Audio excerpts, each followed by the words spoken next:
আন্তর্জাতিক অপরাধ ট্রাইব্যুনালের সাবেক প্রসিকিউটর ব্যারিস্টার তুরিন আফরোজকে গ্রেফতার করেছে পুলিশ। পুলিশ বলছে, তুরিন আফরোজের ব্যবহৃত ল্যাপটপ ও মোবাইল তল্লাশি করে সরকার বিরোধী পরিকল্পনার তথ্য পাওয়া গেছে। তাকে রিমান্ডে এনে জিজ্ঞাসাবাদ করা হবে। সোমবার দিনগত রাত তুরিন আফরোজকে গ্রেফতারের পর উত্তরা পশ্চিম থানায় সাংবাদিকদের এ তথ্য জানান উত্তরা বিভাগের উপকমিশনার মোহাম্মদ মহিদুল ইসলাম। তিনি বলেন, উত্তরায় আব্দুল জব্বার নামের একজন ছাত্রকে হত্যার উদ্দেশ্যে গুলিবিদ্ধ করার ঘটনায় মামলা হয় তুরিন আফরোজের বিরুদ্ধে। এই মামলায় তাকে গ্রেফতার করা হয়েছে। সরকার বিরোধী প্রচারণার বিষয়ে ঊর্ধ্বতন কর্মকর্তাদের সঙ্গে কথা বলে পরবর্তী আইনগত ব্যবস্থা গ্রহণ করা হবে। মঙ্গলবার তুরিন আফরোজকে রিমান্ডের আবেদন করে সোপর্দ করা হবে।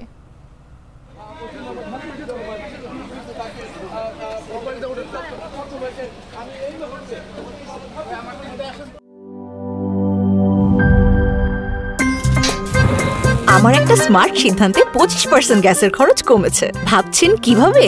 সাধারণ গ্যাস স্টোভ বদলে আমি এনেছি আরএফএল গ্যাস স্টোভ। এর সাইন্টিফিক নজল ও ব্রাস বার্নার ক্যাপ সমানভাবে তাপ ছড়িয়ে রান্না করে দ্রুত।